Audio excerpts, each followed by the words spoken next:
Hi, welcome to the MimeCast.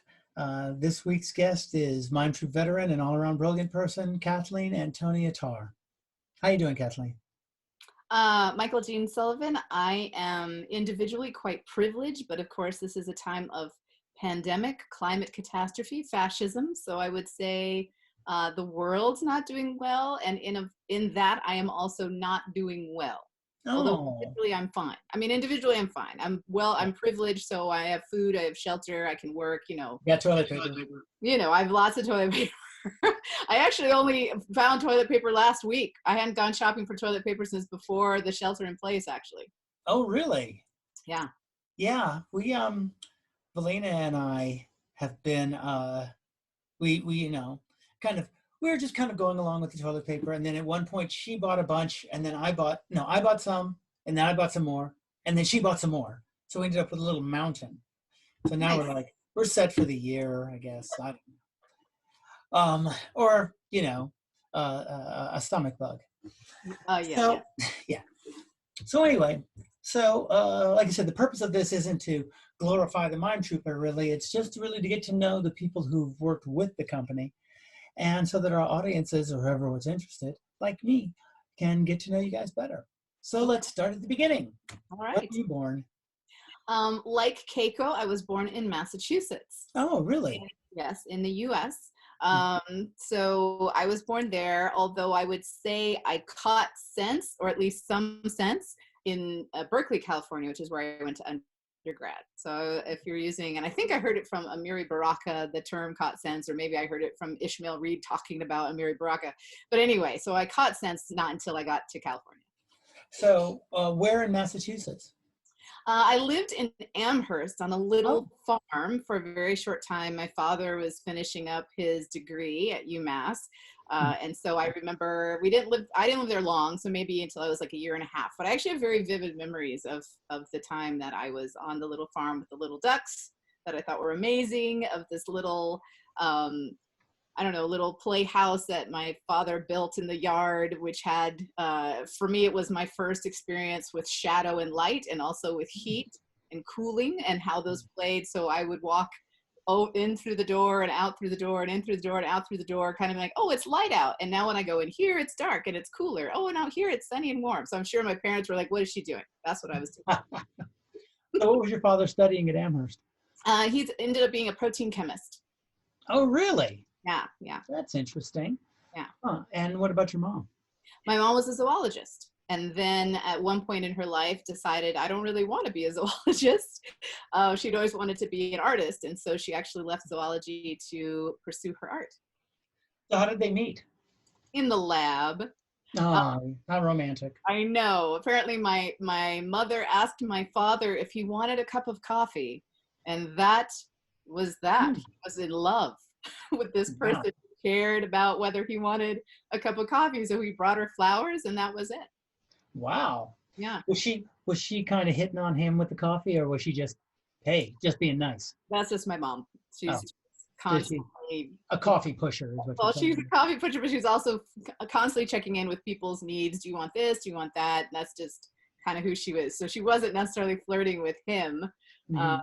And I don't actually know if he thought she was, but he still fell for her in that moment, as I understand it. Oh, that's nice. Yeah. So so they meet in college, in the lab. Afterwards, I think, yeah. Afterwards, after college? Yeah, because my father was getting his PhD. Oh, okay. Yeah, he went to MIT undergrad. Oh, all right. So by the time they met, was she still in school, or was she out zoologizing, or was she He being was zoologizing. Oh, okay. Ergo, that's why you got to the ducks. I see. I see. Well, okay. So how long did you stay in Massachusetts as a tot? Just, I think, really until like a year and a half. And then, it's the academic life. You move to different cities and states, so to pursue teaching positions and research positions. So we lived in the Midwest, in Iowa and Wisconsin and Illinois. And we Wow. also lived in Hawaii. Oh. Yeah, and then I was in high school in Evanston, Illinois, when I decided I don't do winters. So I was like, where can I go? How far can I go that's warm and I can still get a good education? And so that brought me to Berkeley. Wow. So were your parents, was it both of them applying for jobs in different places, or had it winnowed down and your father was doing it and your mother was becoming more of an artist? It was my father's lead on where we were going, and I can't remember exactly how old I was when my mother decided to pursue her art. I was probably I was probably a tween, probably that age. I think when she had finally decided she was going to go to the Art Institute of Chicago, and then she was going to become an artist and pursue it. And she's brilliant. She's a fantastic artist. So I'm glad that she did. But she had been raised with the idea that being an artist is not realistic. It's not practical. Not really a job. Right. Not really a job you can depend on. Do something more sensible. So zoology.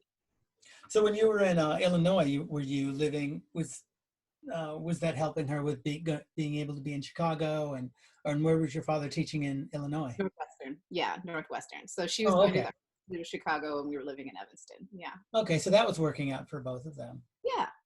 Yeah. And big difference between being in Illinois and being in Hawaii. That was very different in many, many ways. In many ways. Before I forget about my mom's art institute, because I used to go to the Art Institute with her, by the way. Oh, really? And so as I was reflecting upon going to her classes with her and sitting in and listening, there's this, I don't know if it's still there, but there was this red plank leaning against a wall in the Art Institute of Chicago. And as a little kid, I didn't understand why that was considered art. I was like, I could put a red plank on a wall. Why is it art? But anyway, so that I got a lot of education about what art is, and interpretations by various people and all of that, before then we wandered off to Hawaii and then actually came back to Illinois. How long were you in Hawaii? I think just about a year, maybe a little bit more than that. Wow. Yeah. Just long enough to know where everything is. Yes, and the first place I was ever called the N-word. Really? Yeah. Me and my sister. First place. When we got there, I was, and I have a TED talk that goes into more depth. But anyway, when I got there, I think I've seen it, yes. I was believed to be Hawaiian. My sister and I were Hawaiian because we're light skinned. We had long, wavy brown hair. And so, okay, you're Hawaiian. As we got darker, our races changed. So then I became Samoan. And then finally I became Black. And then my sister, she sort of made a turn after Black because her hair turned blonde because we were big swimmers. So the chlorine in the water turned her hair blonde, and then people didn't know what she was. Yeah, but for a little while there, we were Black, and we were called the N-word in our judo class, where the students during drills intentionally tried to hurt us and succeeded. And then I was called the N-word at school as well. Yeah, it's so weird when because the stereotype is, of course, you're going to be insulted and treated badly in a place that's more homogeneous. It's going to be, that would happen in Illinois or Indiana or upstate New York or Massachusetts, but back in Amherst. And it's like Hawaii is, there, huge Japanese population and indigenous population and Chinese population, Pacific Islanders from other islands, plus white folks. And they go, nope, that's where it is because it's everywhere. Yeah. It's real frustrating to hear people, because people try to elevate Hawaii as the melting pot. Everybody loves everybody. Even when I told the story about being called the N-word there, somebody immediately presumed it must have been military people on vacation. And I was like, no, these were my classmates. These were other kids. No, Hawaii is not somehow devoid of racism. But it's interesting how people create these narratives that work for them. Well, especially, it can go either way. Sometimes it can be people who have never been to a place, and it becomes a fantasy land for them compared to the shithole they're living in. Or it can be, well, that was never my experience. And it's like, well, no one is ever going to call you that because you're white. So you probably wouldn't hear it very often. We never said that in my house. Well, did you ever have Black people over? Then it might have come up. So it is hard, when you're, dealing, like you were saying, with all the stuff that's going on now, which is great. In that, I keep getting those, get those texts from people, and it's like, how are you doing? How are you doing, Black man? I know. Or how horrible of a day was that for you when George Floyd was killed? And I'm like, it was another terrible day. It wasn't, Yeah. It wasn't like that was that one time. It wasn't like the moon landing or something. It was another day of oppression and relentless police violence against Black men. So this expectation that it's just, these are special events or special places and all of that. That's what's great about having these protests around the country, is that it's showing a lot of people who weren't paying attention before that there is no map of, well, this is the racist area, right, or these are the racist people, or this is the racist time. Yeah. It's just America. Yeah. Be that as it may. So, now when you were in school, yes. I'm assuming not in Massachusetts because you were this big, but right. after that, was there anything that particularly attracted you? Anything like, because your mother was an artist and your father's, and she's, off with the animals, and your father is digesting things for science or something. Was there anything in particular that made you, were you like, that's cool, or this is cool? I actually, it's really interesting because I was interviewed or a guest speaker at an international school in Bangkok recently. And the topic was supposed to be, what is my passion? So I asked my spouses, I go, if you were going to summarize, what's my passion? He said so quickly, he said, thinking. So I think in school that I didn't have any particular thing that although I loved math. So there certainly was a love I had of math. I think in second grade, I was already advanced to the fifth grade math book. And I was in second grade the first time I was tutoring kids in math. Wow.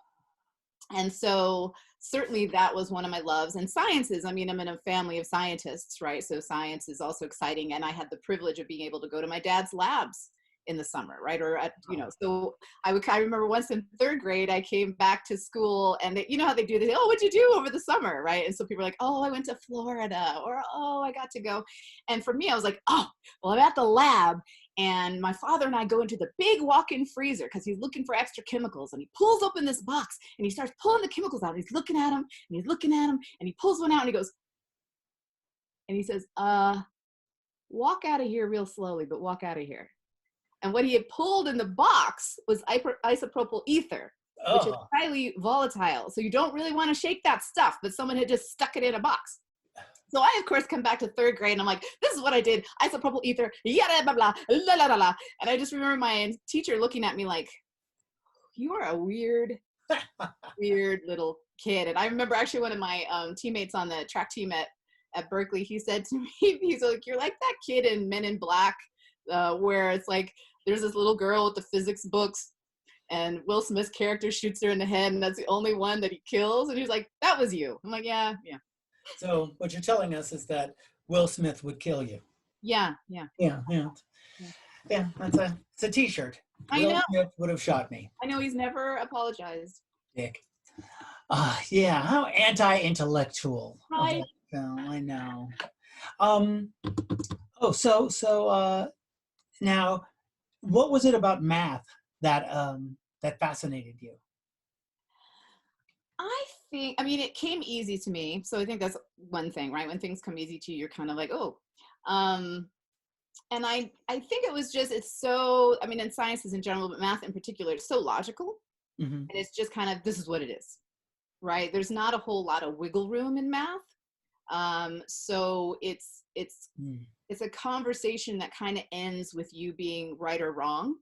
And I think, given my experience and certainly being a woman of color and particularly perceived mostly as a Black woman almost all of the time, I would say I'm a 263-day Black.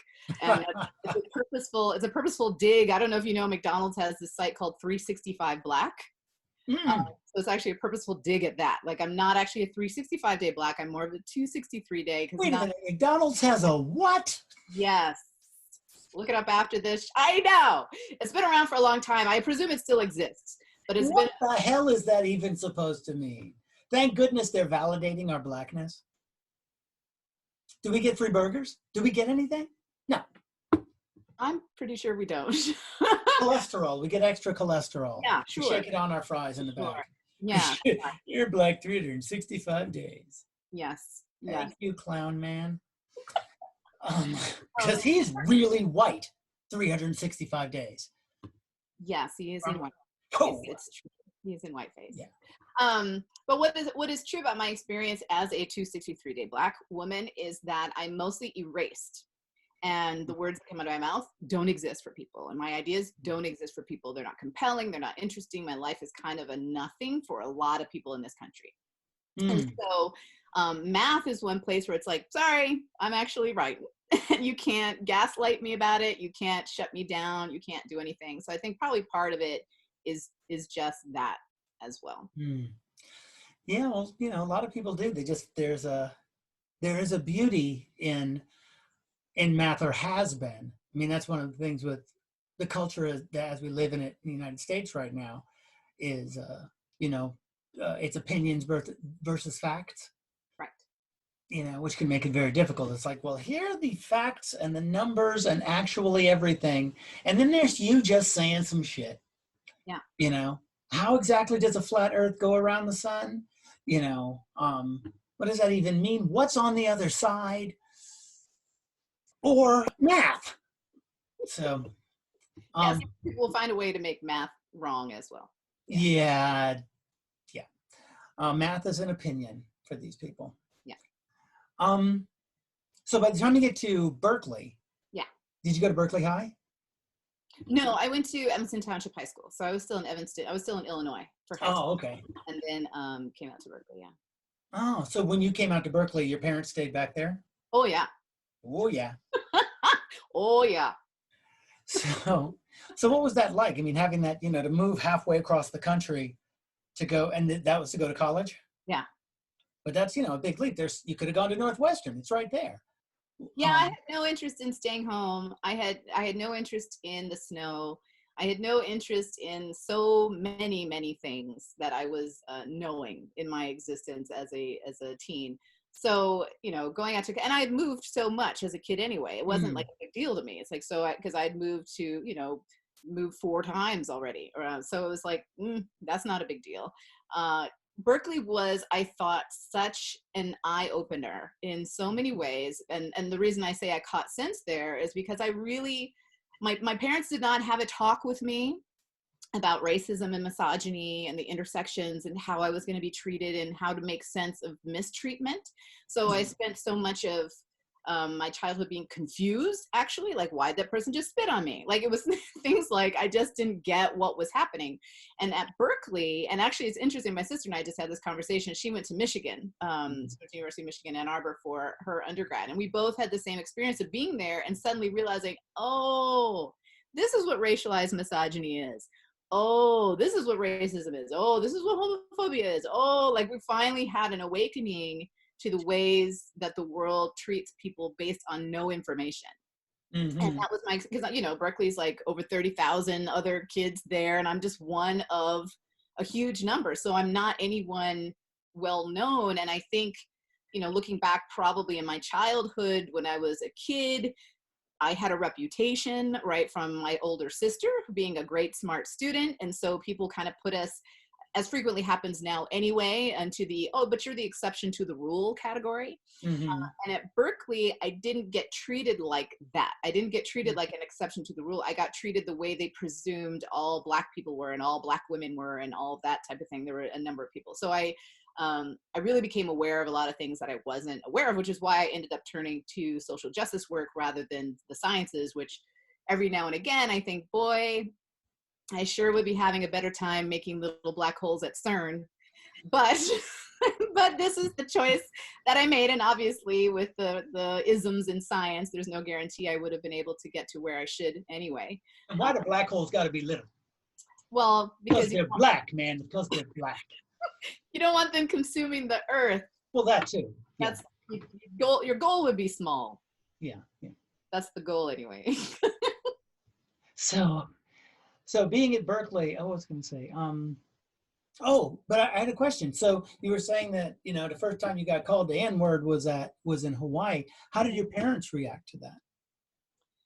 I don't know how my parents reacted to me being called the N-word at school. I know for our judo class, and actually I have some like props with me. Oh, cool. From Memory Lane. I still have this patch. This is my judo patch. And McCully Recreation Center is probably still there, but this is where I got beaten up. But anyway, my mother moseyed down and was like, that can't happen again. But she didn't have a conversation with us about it. And it's, you know, obviously parents do the best they can, but she didn't sit us down and talk about, this is why they're doing this to you. And so, you know, but that's how my mom handled it. She handled it also in that way when I think my sister in second grade, and her second grade was, they said, what's your favorite color? They're going around the room. And my sister said, black. And they said, oh, that's not a color you can pick as a favorite. So my mother moseyed down to the school and had a conversation. So she had, I'm sure, plenty of those conversations with people at school, but we weren't necessarily put in the loop about what society meant and was going to be for us, given our demographics. So they didn't give you the talk. We did not get the talk. I don't even think we got the sex talk. Like, we got no talks. Wow, you got no talks. You know, like bird, bee, nothing. We're like, we bird, just bee, baby. No. figured stuff out. Wow. Research was big in my house. Well, So yeah. So it was like my mother and my father. I mean, my mother in particular, I remember. But it's like if I would ask her a question, she'd say, "Look it up." Right? She never told me to not ask so many questions, which apparently some people get in their childhood, which is unfortunate. But I would say, well, what about this? Or how do you spell this? Or about that? She'd go, look it up. So I'd go into our library and our encyclopedias and blah, blah, and I would look stuff up. So, you know. Yeah. I think I got a combination, because my father would always say, look stuff up, or give me really long conversations about things. Whereas when it came to like the sex talk, my mother pretty much gave me the sex talk when I was like 4 or 5. Wow. And she was also an artist. So she drew these elaborate pictures of organs and stuff. And you know, it would have been cool if it had been a pop-up book and, you know, open it and things would happen. But she just kind of said, and that's it. There you go. That's sex. Wow. I was like, thanks, Mom. So do you feel like you learned enough from that? Yeah, I guess so. I mean, it definitely never was a mystified thing to me. It was just like, yeah, and then there's sex. It happens like this. This is where babies come from. So. Yeah, I may sneeze in a moment. Sorry. Yeah. Just give me a heads no mystery, no veil, no innocence, nothing. Also, and I so happened I walked in on my parents having sex when I was a kid. I must have been. Oh, no. Yeah. I was probably about 8. But the thing was, like, I always hear stories about people saying, "Oh, you walk in on your parents having sex and it like messes you up," and it's like, no, because I already knew what they were doing. Oh. So I just was like, I'd come into the house very quietly, because when I was a kid, I wanted to be a cat burglar. Oh. So I practiced walking quietly all the time. I still do. When I'm running upstairs, I run very quietly and impressed if I can't hear myself. And so I walked in and I heard a sound, like you do, coming from my parents' room. And so I opened the door, and they were mid-coitus in a way that I've never been able to work out in my head exactly what it was. You know, there was some Kamasutra workshop going on. Oh, nice. They were teaching each other. It was very heartwarming. And so I opened the door. I saw them. They saw me. These two heads just kind of go, ah! And I closed the door, and I went into my room and played with my cars. And my father came in a few minutes later, and he said, "Are you okay?" And I was like, "Yeah." And that's pretty much it. Wow. Okay, so I have to give you a contrasting story. So there was a time that an obscene phone caller called our house, and my mother answered the phone, and all that was heard was, "What kind of a job?" And it went on like that about a job. No, this is not an employment agency. I think you have the wrong number. Meanwhile, my father's like, hang up the phone. And my mother keeps on going. Oh, I'm not sure. Wait, what are you asking? Wait, my father says, hang up the phone. No, but I don't know. No, there's no job here. Hang up the phone. And so finally she hung up. But that's how little sex was known in our house. Are you sure she wasn't just messing with the person? Oh. Yeah. That was poor dad. Yeah. That's a whole other workshop. So. Okay. Oh, because you mentioned Kamasutra. So I'm sorry, I have randomness, and I know it's up here somewhere. Yes. So I used to be a huge fan of Sting. Ah. Yes. Well, I just had such a crush in high school. Oh yeah, the police. Oh yeah, Sting. And then I realized he looks like my dad. And that went away. Yeah, that changes that whole thing. Wait a minute, oh God. Yeah. He was on Conan O'Brien, and there was this you know how when they pull away from interviews and everything, there are these moments where people let their guard down, and so you could still see them chatting at each other. It was that moment when he let his guard down and he wasn't Sting the performer, and I went, oh, and that was it. I was like, I've always wanted to meet Sting, and I no. Somewhere Sigmund Freud went. What? I know. I was like, oh, Oedipus. Yeah, right. So you're at Berkeley and kind of by yourself. Did you have roommates? I did my first year. A little racist who was very upset about interracial relationships. And my second year, I had some other challenging roommates. And so by my third year, I moved in with my boyfriend to a place. Wow. Yeah. Where I was at home there, and when a burglar broke in, and that's a whole nother story. What happened? Well, and it's actually it's another book. Set up my props. Oh, it's this one. It's actually the first story in That Takes Ovaries, but the whole story is online, so you can read it online. But anyway, he broke in. I heard this noise. It sounded inside and out, and I was like, what the hell was that? I go and I open my door, and he's standing right there on the other side of the bedroom door. And I was like, and for a moment I was like, ooh, because I'm thinking I'm gonna have to beat him up. But he didn't move, and so I thought, okay, well, something else is happening. So he looked nervous about me being home, and I sort of vaguely remembered there had been knocking on the doors, and so he clearly was checking to see if anybody was home. Right. So there was a poster of Martin Luther King on the other side of the door. So he was looking at this poster when he was breaking it. So, and he was an older, middle-aged Black man. And so I started lecturing him on staring MLK in the face and still breaking into this house. And I had posters like Toussaint Louverture and like all things all over the place. I'm like, you're still gonna blah, blah. Meanwhile, I was just nervous, and I was trying to figure out how am I gonna get him out. I didn't know where my keys were. I was at the door required a key on the inside. Oh my God. So I'm freaking out, and I'm wearing this short little t-shirt with no underwear. And so I'm freaking out in all sorts of ways. And I'm just like, ah! And so finally he starts crying, and he says, I'm going to change my ways. And I'm like, okay. And then he wants to be helpful. So he's like, well, what are you looking for? I'm like, my keys. He goes, oh, there's one in the back door. So he had cased the place, and he saw the key sitting in the back door. So I grabbed the key, let him out the front door, close the door, my legs go rubber, and I fall right on the couch. But part of that story is I did not call the police. Why? Because I didn't want every officer in Berkeley going after every single Black man who existed and causing harm and death and all those other types of things. And I figured also he probably was reformed more than any police would ever reform him, given that he was sobbing and crying inside someone's house. Even if he only reformed for a little while, it'd be more than jail would have done for him. Yeah. Or done to him. Yeah. So, interesting. So when you had lunch with him later, I'm just wondering. Never saw that man again. He didn't drop by, didn't give you a present. I know, no fruit basket. Yeah, people they're not grateful. He changed his life, and you get nothing. Of course, now he'll probably. Speaking of, I gave the Heimlich to an actor in San Francisco. No gratitude. And when I say no gratitude, I seriously mean nobody thanked me. Nobody called the Red Cross to say she should get an accommodation. No, nothing. Was this a show you were in or a show you were seeing? I was in. Yes, we are going right back from rehearsal, and we had a lovely sausage and cheese plate.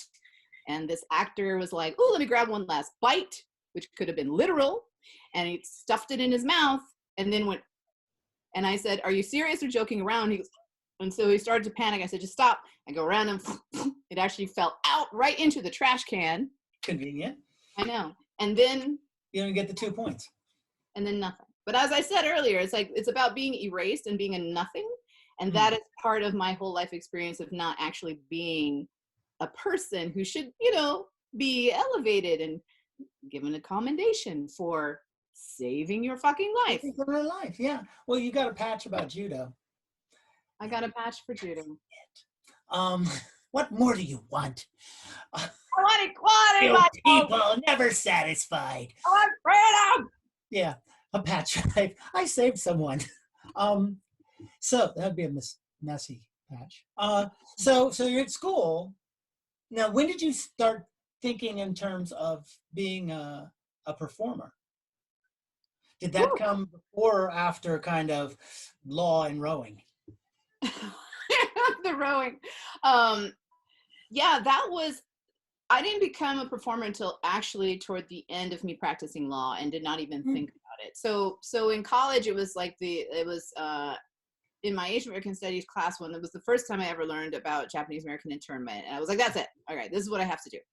I have to save the world in this way first before I can go geek out, on particle accelerators.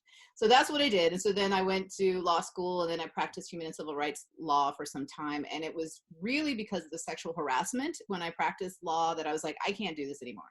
So after about 6 years, and a friend of mine said, come to my acting class and just, for fun, just hang out.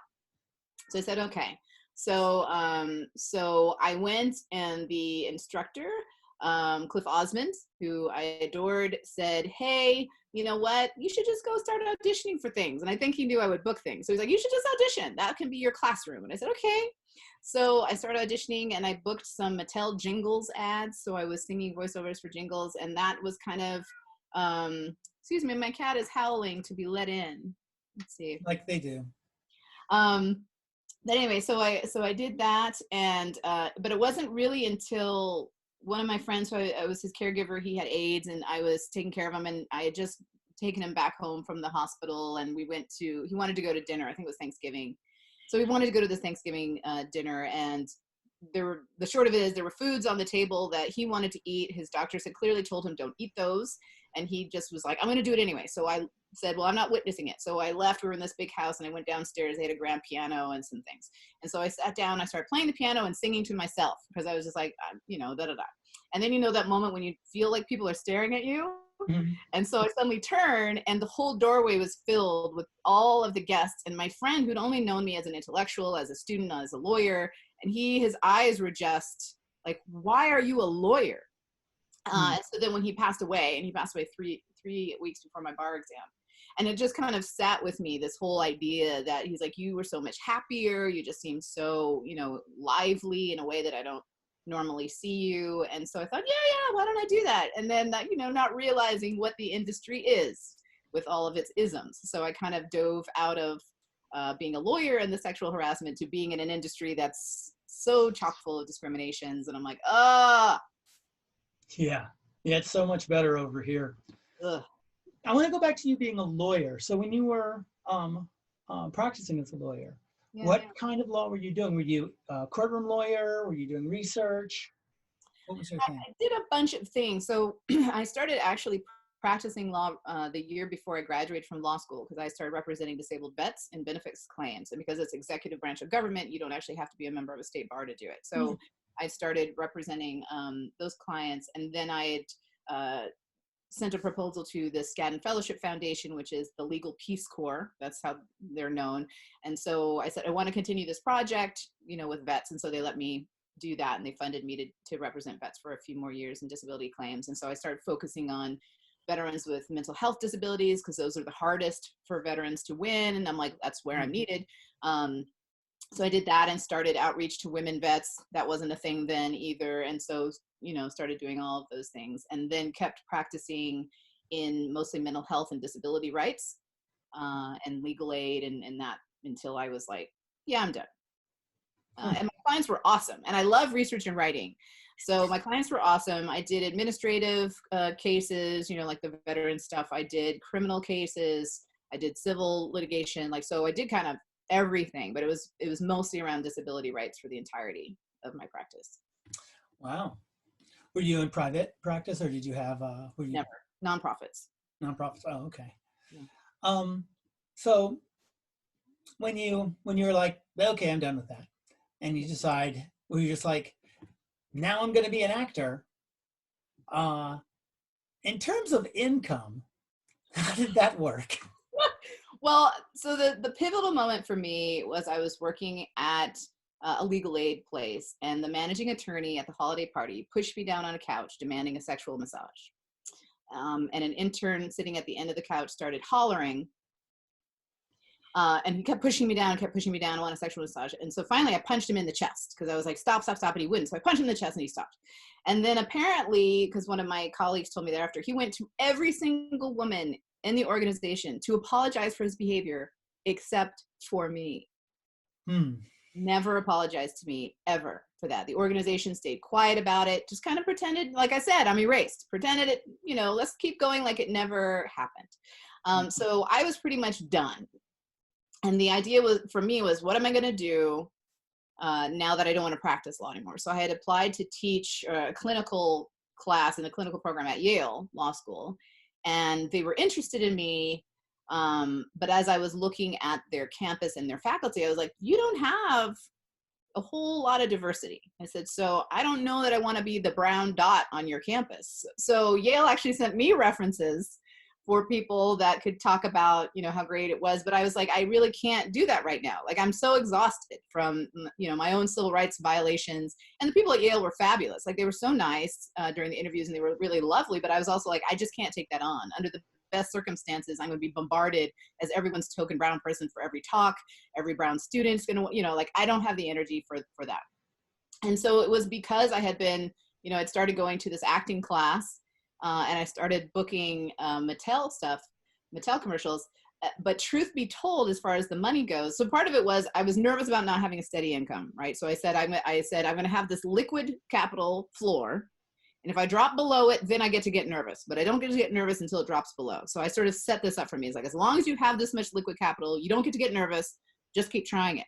But what was also true was that, and you may know this as an actor yourself who's done commercials, but one national commercial that I had paid me more in a year than I'd ever earned in a year as a human rights attorney. Wow. So it was like, which I think is a horrible statement about what our society values. Yeah. I mean, it's really appalling and atrocious and frightening, frankly, that we're what I would call we're sort of an addiction culture. So, and which is what capitalism is. It's kind of like, if people want it, that's all that matters. It doesn't matter if it makes sense or if it's good for anybody. So it's like they're a bunch of drug dealers who give us things that, like entertainment to finger spinners to whatever these other horrible things are that destroy the planet. And then we consume them, right, as addicts. Like, I need this thing to make me feel better, even though it's like, well, you're killing the environment in which you can live. Right. But okay. But anyway, so it's this whole addiction culture business that I hate so much. But anyway, and that's part of the reason why I certainly think my contribution to society was the best as a human rights attorney, as a civil rights attorney. And the most I've ever gotten paid for an hour of work, and mind you, of course, I'm a workaholic, so I work all the time, but an actual paid hour, it was certainly more in the entertainment industry than anything else I've ever done. Yeah, that idea that we have, where, we value luxuries over necessities, and that's it. You want to make people, our culture is very good at making people feel desperate when it comes to necessities, and always have access to luxuries. Because if it was the other way around, people would have the time to talk about things, and time have to deal with philosophy and learning and communal experiences and recognizing injustice more easily. But if you always have to struggle for your necessities, you're always desperate. And so, and that part of you is always like, I got to do something. My rent and my healthcare and food and all of that insecurity. But you got the latest phone, So it is a trap. It's one of the things that I feel like with much of the uprising that's going on right now is that people have had a chance, by not being able to go to work, to actually think about things. Yes. But they've had to sit home and have conversations and about what's going on for them. And are these insecurities real or not? It's like Orwell says, if everybody doesn't have to worry about the necessities, we have a chance to become intelligent and philosophical, and everything is based on us not getting there. And now, because of coronavirus, the one thing we can thank it for is that people had to sit around and think. Some of them. Well, they got to sit around and think. Some of them thought about bullshit. And some of them just were, where you're just convincing themselves that, we're all ruled by lizard people and that Oprah is the queen of the planet of lizards and all negritude is evil. And, but I think the people in the middle had a chance to really focus. They had to fill their time with something. So they might as well watch another video of a black man getting killed and be appalled by that. Like I said, I mean, my passion is thinking. Mm-hmm. But it wasn't really until I interviewed someone for my documentary about the entertainment industry that one of the people interviewed was a psychologist who was like, well, she said so casually, not everybody likes thinking. And I was like, wait, what? And it really hadn't occurred to me that so many people actually don't like thinking. So that's not something they're doing. And trying to motivate them to think is a whole different ballgame, because that's not, I mean, for me, it's the most exciting thing ever. It's like, oh, I love thinking, right? That's why I'll never be a drug addict, because I can't stand anything interfering with my brain function. So it's like, but not everybody's on that page. A lot of people do not actually like to think. And so, I thought about this workshop I designed, because I'm the, I should say, as of this budget year, the writing specialist for the public policy program at Stanford University. And so I had designed this workshop called Zombie Apocanomics. So it was supposed to be about what are economics during a zombie apocalypse, because I was trying so hard to counter this idea of economy necessitating waste and consumption. It's like, no, actually, so think about, like, if there's a zombie apocalypse, what do you want? Who are the people you value? It's like you value people who are getting food to you, who are keeping your sanitation systems going, who are the medical workers, some of the educators. Like, those are the people that you value in a zombie apocalypse. And so any economic structure that tries to make others more valuable is complete crap. But of course, it didn't go anywhere. Well, but then the whole essential worker thing came up. And which is the same thing. That's what I've been talking to people. It's like, oh, well, these are our essential workers. During times of strife and struggle, these are the essential workers, the farm workers, the people at the grocery store, the people in the supply lines, plumbers, who without plumbers, everything falls apart. And go to the shitter. And go, literally, you don't have clean water and you've got cholera.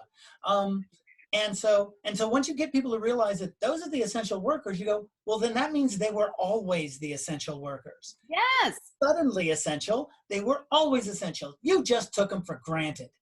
Yeah. You undervalued them until you needed them. So hopefully, that's another one of those things, who knows? The comedian Louis C.K., not my favorite comedian by far. I wonder why. Yes. What a dick. But he said something one time that I thought was really interesting. He was on a talk show, and he said he was driving down the street, and he was caught in traffic, on the highway, and he was caught in traffic, and the traffic was going, and he felt this need to look at his phone. And so he was like, every time it stopped, he would look at his phone, and then he made the decision to not look at his phone, to just put it down and have to deal with whatever anxiety or angst that he was going through.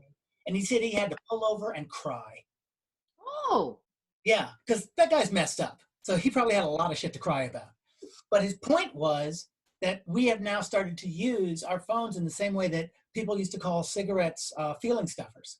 Oh, yeah. You start to feel something, you put a cigarette in to hold it. And so now, whenever we get to that point of something anxious, and we're just with ourselves, we have to think about things, we pull out our phone, and we just did it like a minute ago. But no, maybe something in the world has changed.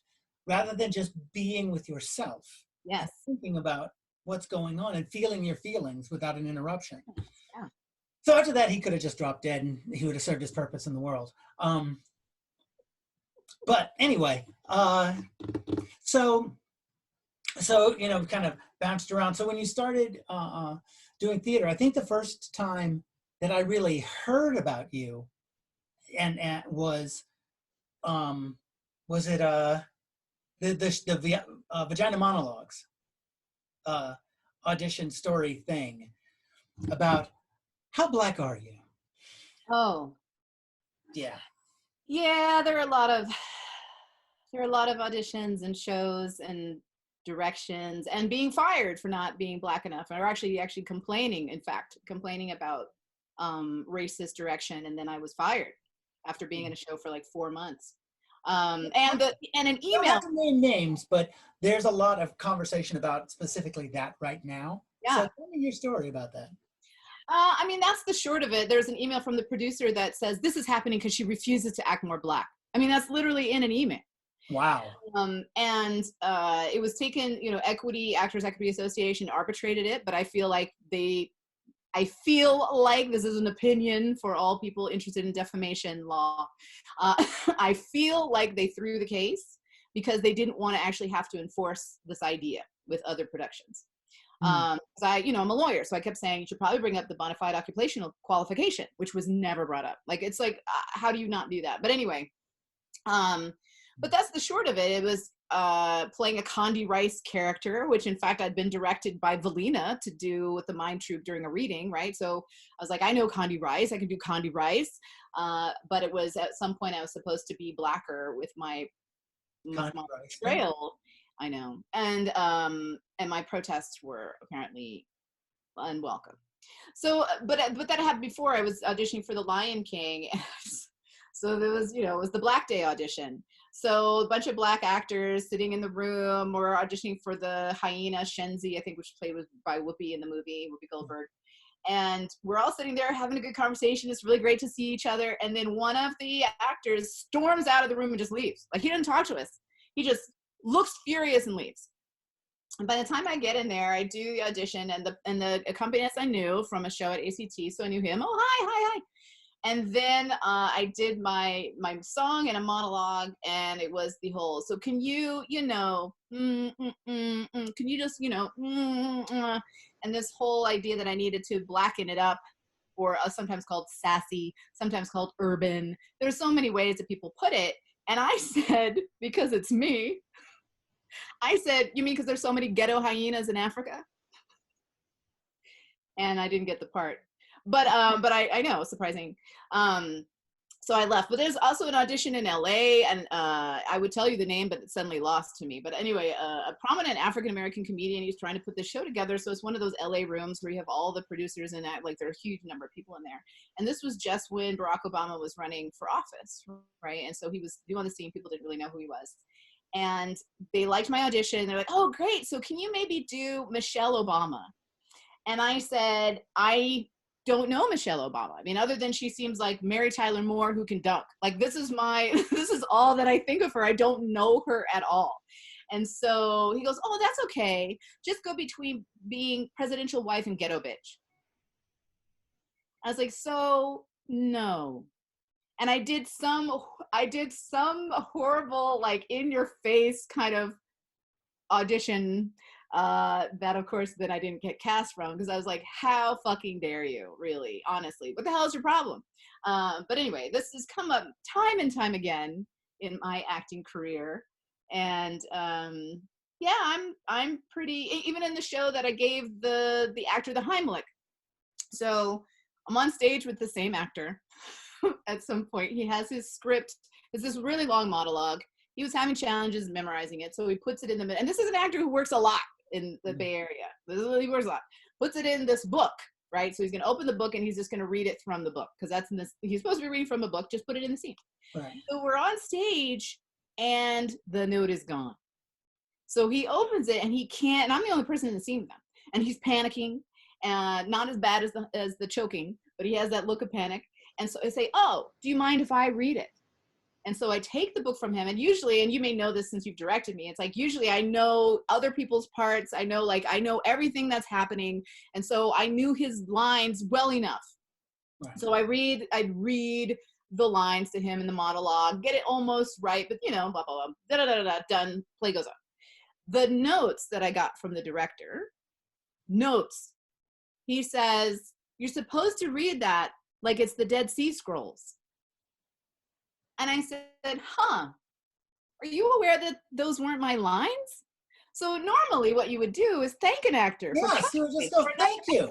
Like, so amazingly on stage, you'd say, thank you so much for, no, just like with the Heimlich, no thanks, just kind of, here's your notes.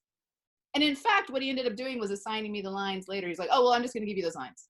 Like, there was no apology forthcoming. Instead, it was more like, well, we're going to pretend that we're doing this right by then assigning you lines. He says, so you're supposed to read them like they're the Dead Sea Scrolls. never thanked you. Oh, no. I don't get thanked very much for anything. I've given out awards to a bunch of people. I'm always like trying to elevate people's voices.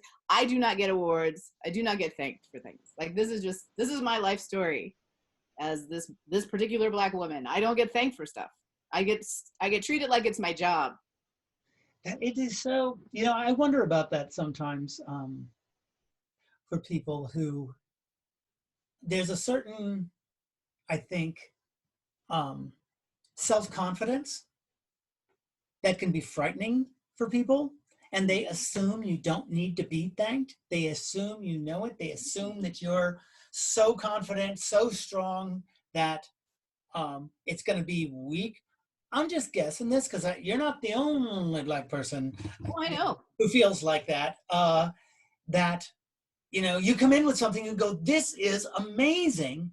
I mean, not that you're saying that you're amazing, but the thing that you've managed to achieve, say in a short period of time, or knowing somebody else's line, all of those things, and it's like all you want is recognition. Yeah. And instead, it's just like next. And what is that? What makes it so hard to just recognize that? Is it on the other person's part? Is it a sense of insecurity on their part, like they're elevating you as a Black woman by being able to do something amazing in a moment, or over a period of time? It's so strange because at the same time, there's this fetishizing, Mm-hmm. Of Black people in general, Black women in particular in one way, Black men in another way, that goes far over and over. It's just like, oh, you're just amazing. One of the never mind. I have a theory. Oh, what is your theory? So it's sort of built from this whole idea about the Emperor's New Clothes story, right? Which by the way was not Princess Anderson. It's like they took it from somebody's older story, but I can't remember who to credit. I'm so tired right now given these times, so I apologize, Michael Gene Sullivan, that I don't have citations for my sources. But anyway. Okay. So, but from what I feel like, I'm that kid in that story who says the Emperor's not wearing any clothes. But unlike that kid in that story, I'm told to shut up at best, or I'm completely ignored. Like, it doesn't turn around the community to suddenly realize, oh, this guy is naked and these guys have been taking advantage of him. Like, there's nothing in the way that I bring up the exact same information that then elevates me to this voice to be listened to. And what I was thinking, and because of my work around the industry and equity and the way that the entertainment industry is so influential in how we see each other, part of, I think it is that we are conditioned to believe that certain people are the leads and then certain people are supporting at best, and then other people are just background characters, right? So it's like you would notice if you didn't have background characters running around, but you don't actually care about them. Right. So, and so it's like, and the lead is important and the supporting characters help that lead character, right? But that's what they're there for, to help elevate the story of this lead. And I think we've absorbed that, which is why, with the white male hero, we're kind of like the white people in the room, certainly the white males or the white females, especially when they're crying. Like, these are the people to pay attention to in these moments. But the other people who are sort of by the script supporting them, or by the script, you just kind of erase them and put them into the background. Like, I think that's where people put you. And so I think part of it is that, I mean, I think there are other obviously more complex dynamics that are happening in oppression. But I do think that if people start focusing on the scenes of their life, if they start recasting them in their minds, like, who am I putting as the lead in this one moment? Who else is in here that I've put as a background character or supporting? Can I make that supporting character the lead? And how will I treat them differently if I make them the lead character? Like, I do think if people purposely make changes in how they're imagining the scenes that they exist in, because I think part of the problem with oppression, certainly that, we see that all the time with people are like, oh my God, those people are so racist. And you're like, you are racist, right? Like they never actually see that it's in them. So I think part of it has to be is figuring out how to get people to self-motivate to notice these things around them and to then change it And I think that goes to, I have this saying that I've heard myself quoted at some events by saying, you've got to show up better than you are, right? Yeah. If you're a human being, you should know that you're flawed and you're kind of terrible. Like you should start at the foundation that you're kind of a terrible animal. Like the human Homo sapien as a species is kind of awful. And so you have to accept that I'm part of this really scourge of a species that's destroying the planet, that's very self-centered and narcissistic and violent and all these things. And I have to accept that this is who I am. And then when I show up to spaces, I have to be better than that. Like I have to show up and make myself be better than my instincts tell me to be better than I am. But I think until people do that, we're never going to really solve much, because everyone's always like, it's over there. Right. It's not me, it's over there. Yeah, well, they think that the basic thing is we get a choice. I know you and I have talked about this on Facebook a few times. If people think that they're in the middle and they can be good or they can be bad, and it's like, no, in terms of our relationship with our fellow earthlings, which is everything that's alive on the planet, we're the villain. Yes. And if you see yourself, you go, oh my God, I'm the villain, then you have to actively try to not be the villain. Right. Because if you just go with what you're naturally doing, you're going to tacitly support a horrible racist capitalist system that's degrading the planet and making it horrible and oppressing other people and all of this stuff. So you have to actively try to not be the villain. You're not going to succeed most of the time because we're surrounded by all of the stuff that we have that is part of degrading the planet. Yeah. But if you just think about it, just fucking think about it. You know, when you have the opportunity, you can not do well. Like one of my things with environmentalism, people say, oh, we're planting all these trees. And it's like, well, that's just replacing the trees we cut down. That's not better. That's just trying to get back a little bit to some kind of equilibrium. And it's not going to replace all the trees that have been cut down. Yeah. You know, we can do Stop it. Buying stuff. Yeah. Stop buying things you don't need. Yeah. Like just, if I need this? Yeah. It's very difficult, I think, that, you know, to not be pessimistic about humanity, but to be realistic. It's not pessimism, it's realism. When you realize you're the virus, what do you do to help inoculate everything else against you and to at least minimize as much as possible the bad that you're doing? And people, like when it comes to racism or sexism or transphobia, you know, where people always want to go, it was that guy. That person's really bad. I think that's why one of the reasons I think like the popularity of shows about Hitler on the what used to be History Channel and is now just the Wacko Channel. Yeah. That people on some level either admire Hitler or they like Hitler to be the example. I'm no Hitler, you know. And you go, well, that shouldn't be the bar you're trying to get over, is it? You know? No, it is. Though, yeah, it is for a lot of people. For some, it is. So what would back to you? What was the first big play that you were in where you were like, I really like to be in front of people, which is different from doing like voiceover and stuff like that? I think, and it wasn't really a big play, but I was in Absent Friends, playing in this community theater, and the character I played really didn't say that much. So she only had a few lines, and she was British. And I went to the audition speaking like this because I thought they're never going to cast a Black woman in this role unless I seem to be already British. Yeah. But anyway, so I auditioned for that. And what I really liked about it was how much people enjoyed and responded to my acting without speaking. Frankly, they were like, wow, like you are amazing. Like you don't even have to speak and you still stole the show. I thought, well, that's kind of cool. So I think that was the first time. And then there were a few times being in front of audiences, certainly with the Mime Troupe, that was amazing. So I have to tell this story, you know. Okay.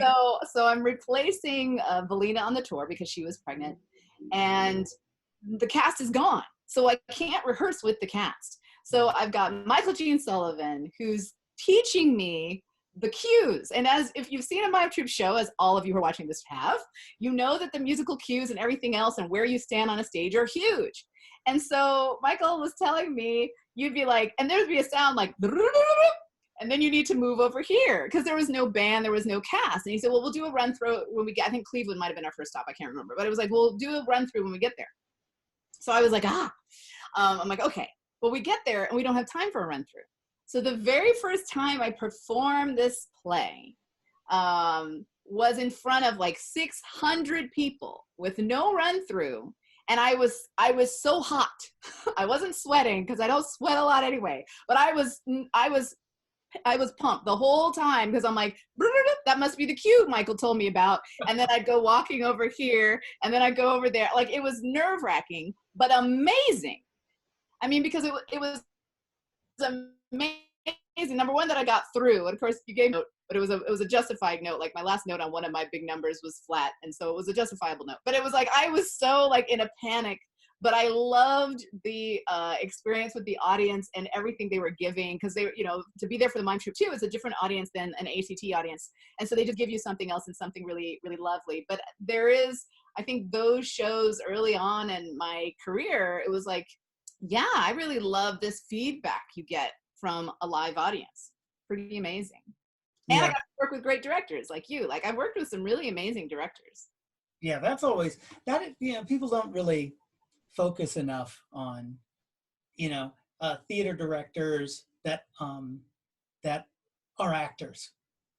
I mean, I always feel like that's a difference. Oh yeah. Somebody who isn't just going to sit there and go do things. I did a play one time, and I had this wonderful woman I was working with, and we had this love scene, and we finished the scene in the rehearsal, and the director just said, "Make another choice." Yes. And we're like what? We're both warthogs?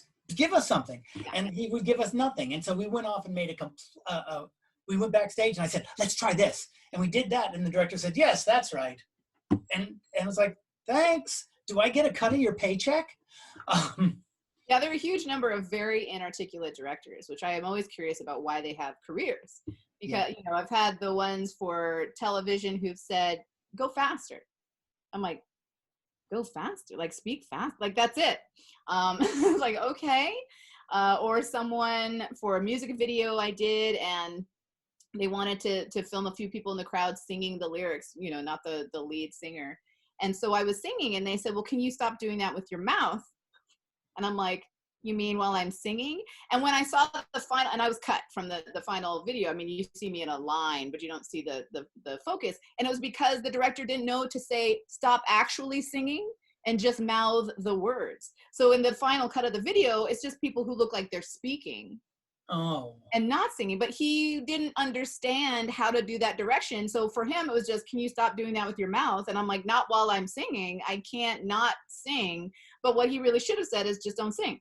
Yeah. Because it's a music video anyway. They're doing a track, but he, you know, had everybody actually singing. Anyway, so there's so many directors. It makes me, so I really want to work with people like Barry Jenkins and Ava DuVernay, because I see such great performances out of their actors that I'm like, they must be incredible to work with, because they clearly know how to articulate to actors exactly what it is that they want to get from a scene and from a moment. And those are the type of directors I really love. But yeah, there are a lot who aren't any good. Yeah, it's tough. Well, thank you for saying that you liked me as a director. I try to direct. I wish I could direct. It's so hard to get directing gigs. You have to like run the theater, you know, like artistic directors, and there might be one or two traveling directors. It's really hard. But anyway, so you were out there with us, the Mime Troupe. Yes. Doing that tour, which was interesting. It was a big show. I remember the reason we had to, when we got to that space, and the reason we didn't have time for the run through was because where we wanted to set up, they were like, "No, but we want you to set up over here." And we had this big struggle because the sound in the room was really bad. I think that was outside of St. Louis. Could have been. I don't remember. It was at a Catholic-run college, because there were nuns around. And that's where I always assume if there are nuns around, they're involved. And so, yeah, and we had to play in this rec room, and it was a big room, but it was an echo chamber. And we ended up putting the stage one place and then moving the entire stage after it was up to another spot, because just to cut the echo. Yeah. Sorry about that. No worries. it was very exciting. It's certainly one of my, I have some other exciting stories from theater with one show in particular. So this one of many fun stories. I'm going to share this next one though, because your audience is going to love it. So I'm doing a musical and I'm on stage and it's an ensemble of 4 and our dressing rooms are on the stage because it's all these quick changes and all that type of thing. So there's no going back anywhere. You're just on the stage. You just have to do quick change. All of a sudden I'm like, what is that smell? And it was so bad that I squeezed my own butt cheeks together thinking, did I just shit myself? No. One of my fellow actors shat herself and threw up. And so, and in the next, so I smelled this and then she was pushed to me in a chair and I was like, oh my God. And so the whole show, and she had to do these quick changes. The band was above the dressing room. So all the smell was wafting up. It was really terrible. So your show, definitely not the hardest that I've had to do. Michael Gene Sullivan, Sama. While you're so I just wonder, I'm assuming this wasn't closing night. No. How did that actor deal with the next few performances? Was there a little, No, it was sorry embarrassing. about all the shit and vomit? Sorry. Yeah. It was On one my of those. resume, it's a special. I know. It was one of those. I had bad Mexican food before the show, and I shouldn't. I was nervous. The producers in town, therefore I got sick. I mean, and we, you know, adored her and loved her, so it certainly wasn't something we're going to hold against her. But it was a very difficult. Like I was like, I'm going to throw up myself. It was a very difficult show to do under those circumstances. I'm sure I got a note because that's usually how it happens. So I was once auditioning too, and by the way, Please help this woman more like the Dead Sea Scrolls. Could you not, when you're about to vomit, do? So I did an audition. You know, when Kaiser used to do those educational tours. Oh, Maybe they still do. Yeah. It was early when I was. You do one? Okay. I auditioned for it, and during one of the moments of like rehearsing and choreographing things, one of the auditioners dislocated her knee. And I'm great in an emergency, by the way. So I go over and I'm sort of giving traction on her knee for like 15 minutes before the medics arrive and all that. And they wanted me to keep holding it because they're like, you already have traction, help us while we get her into the gurney. And my legs are asleep. And it was like drama. And I'm looking at this dislocated knee this whole time. So when I came back after that and I'm auditioning, they were like, we got to let you go. You're acting much too seriously. I'm like, because I've been holding a dislocated knee for 15 minutes, but okay, I get it. And literally too, I mean, so I need to give you some like erasure moments. So literally when I was doing track at Cal, one of the hammer throwers accidentally hit one of the jumpers in the head with a hammer. So his head was smashed and he went unconscious, of course. And so I turned to my coach because we heard this horrible thud. And I said, oh my God, do you know first aid? Yes. So we run over, right? And, you know, there's this big gash in the head and like, you know, all this stuff trying to, I was trying to get a mirror to see if he could breathe. Like is he breathing? Can we get oxygen? And of course, some guys like male coaches decided to take over and roll him over without that. I'm like, oh my God, if you're going to roll him, stabilize his head, Jesus. Yeah. Anyway, so it was really terrible. And I sat there and I held his hand and I talked to him, you know, I'm like, you go call 911, come back, let me know. Blah, blah, blah, blah, blah, blah, like, blah, blah. And I'm holding his hand, talking to him, trying to get him through. He has a seizure in the middle of the whole thing. And so he's losing his fluids and all sorts of things. And I'm holding his hand. And finally ambulance comes, they take him away and I, you know, raise his hand, but I talked to him the whole time. I'm like, this is what's going on. The ambulance is coming. Like, da, da, da, da, da, da, da. You know, all the stuff about when someone has a head injury, you got to keep talking about it. So after that, again, no thanks. Tease because like, oh, there's this emergency happening. She wants a mirror to see if she looks good. And I'm like, I actually wanted to see if he was breathing. So then I got teased. And then the person who was actually hit, and I understand because he was unconscious, a friend of mine, I meet her, this is like, you know, 20 years after the fact of this, or 15 years after the fact, and I meet this person, and I'm telling her the story, and she goes, oh my God, it was you. She was on the track team too, although we didn't really know each other then. The person who was hit told her someone was talking to me the whole time and got me through. I was dead and came back because of that voice, but thought it was this other person. So the person who was hit has been thanking someone else for that this whole time. Just another moment of me not existing in the world. You gotta work on that. And for that track team, I'm actually the first female hammer thrower at UC Berkeley, but my coaches wouldn't let me compete So I was practicing with one of the Olympic hammer throwers at the time. They refused to let me compete, so I'm not in the record books as the first hammer thrower, even though you can see, you know, from me competing at other places that I was actually throwing. It's just another, like, we're just not going to give you credit for anything. I want to keep tying back to that. I think I have this real, because I'm also exhausted, so I'm a little tired and delirious, but I want to keep coming back to that, because certainly it's not just me. Like, Black women, Black people, marginalized people are erased constantly, and I think people don't understand the degree to which they are absolutely erased and are not given credit for the things that they've done in the world, in part because I want people to recast those scenes. Like I said, recast your scene and start paying attention to who's in those scenes with you, and elevate them, elevate the marginalized people in that scene to lead roles, so that you are actually supporting them. Because I can give you a million stories about just like, oh, you did that? Yeah, we're not gonna acknowledge you did that. Yeah. Well, I think what you said about, you know, who are the leads and the second leads and then everybody else, how much people, I was arguing with a friend of mine who's very much a Marvel Universe fan. And I was saying how there's something about the Marvel Universe and this worship of superheroes, which is actually very fascistic. There's a really good documentary, I think it's called Physical Culture, made in the 80s. And they were kind of going through and they were saying that this is what happened in Nazi Germany. This idealization of the physical form became so prevalent that then you start worshiping that form. It goes from just studying it to and admiring it to worshiping it. And that leads to a natural sense of superiority and perfection, an ability to perfect human beings. And when you worship that ideal, anything below that ideal is increasingly dehumanized. Mm-hmm. And so that idea of what do you see as the lead? If you watch, you know, Marvel Universe, and a giant armored space worm comes through a black hole and knocks over a building, and the building falls, and all these people get squished, but Thor and Iron Man and Black Widow are standing there going, "That's terrible." The odds are you'd be one of those squished people under the building. Mm-hmm. You know, you're not one of these people. You're not one of the, you know, the Aryan triumvirate. You're one of the little dead ants in the background. You're one of those people who got the car dropped on them. But the film isn't focused on you. The film isn't about saving you anymore. But people identify with these heroes. Yeah. And the rest of us are less than collateral damage.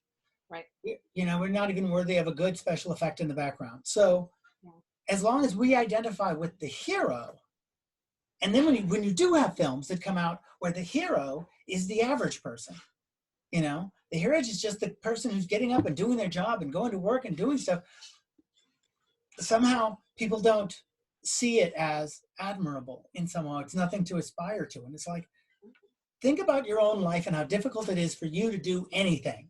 This person's at least doing anything, you know? So what they're doing in the real world is amazing. Yeah. You know? Rather than focusing on a fantasy world where somebody does something amazing. That admiration for, it's like the thing about people admitting they're in the working class if they work for a living. Right. You know, that means that the working class is neat. If you can accept that, then it's easier to accept your fellow working class heroes and see what people are actually doing, rather than, like you said, erasing them because they don't fit this image.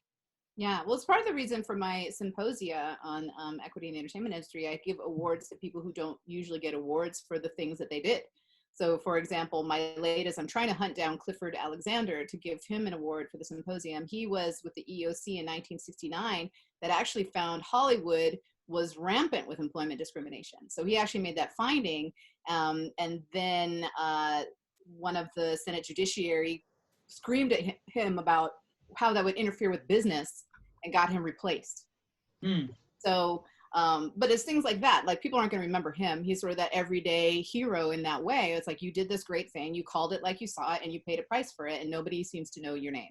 And so my awards are specifically for people who don't get recognized for some things they do, like curating diverse entertainment for their family dollars, right? Like making sure they never go, or like you, I'm not writing in a white character because you want to have one in the story. So there are people who, or someone refusing a gay stereotype role.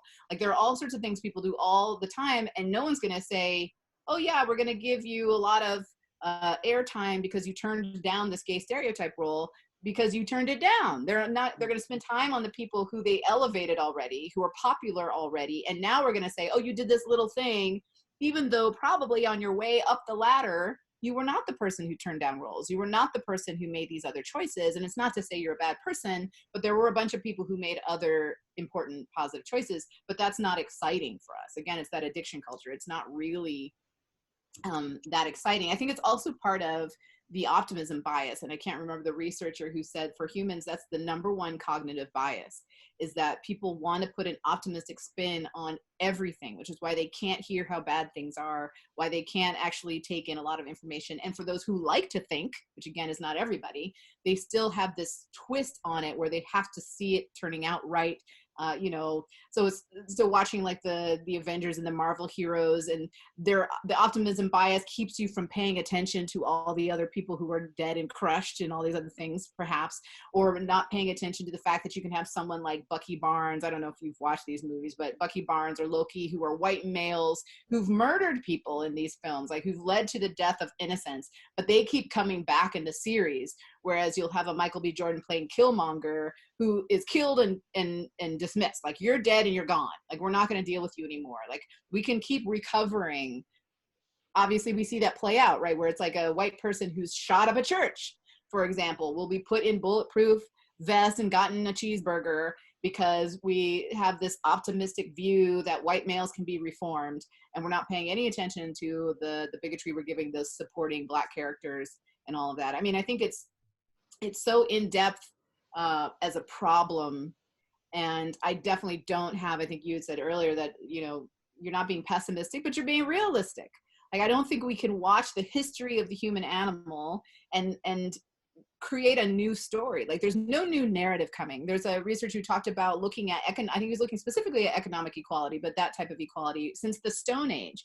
He said that has not happened except in times of war or pandemic or any other great loss of human life. Like, it has to be a huge number of losses, and then we get equality. We have not throughout history had equality under any other circumstances, but people will still ignore that as if it has nothing to do with who we are and the chances that we're gonna recover from anything. I mean, and I've pointed out at some meetings where they'll talk about, oh yes, we can do these things and violence isn't the way and that doesn't ever accomplish anything. I'm like, well, why are we speaking English?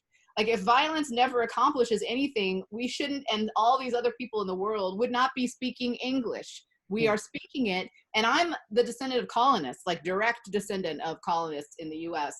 And it's like, we are not the way we are because people non-violently decided just to mosey on over the ocean. Like, this is not what happened. But I think, people are so hell-bent on believing human beings are something else, to elevating some other story about the human animal. And then if it doesn't, it doesn't fit for whoever they see as human, I guess that's a whole other question. Yeah.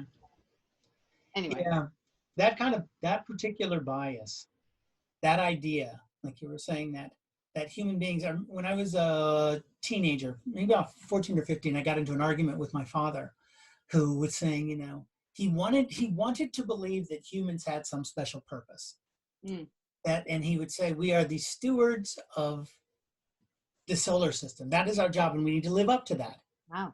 And I was like, I see no evidence of us doing that. We can't even take care of ourselves on this planet, just in our individual towns. We have a hard time keeping our apartments clean. Everything we've come in contact with is worse off because we've come in contact with it. Yeah. So why you wouldn't hire us to be stewards of anything? I wouldn't hire human beings to be the superintendent of an apartment building of aliens because it end up on fire. We don't know what we're doing. Right. So until we can evolve up to our job description, if that's what it is, maybe we need to be replaced. Yeah, and my father was not a particularly optimistic person. That was the one thing that because he was a computer scientist. He was very, it's all about the facts. But that was the one thing, and I almost felt like he had that opinion for his children. Oh, interesting. Because we'd been in LA during the Watts riots. We'd had, a lot of we grew up in a very political world where politics was an everyday thing. and racism and oppression were something we talked about constantly. But I think Mhm. he wanted us to not be too afraid, you know, and Mhm. too down to do stuff. And it's like, well, no, it's not about fear or being depressed or pessimistic. It's about realism and recognize the hypocrisy, Yeah. and hopefully elevating the hypocrisy so other people can see it. At least that's what I do for a living. Um, Yeah. but anyway, so we are at about the end of our time, and All we right. didn't get to talk about your rowing. Oh, my rowing. How far have you rowed? I don't know, of at least 5 million meters.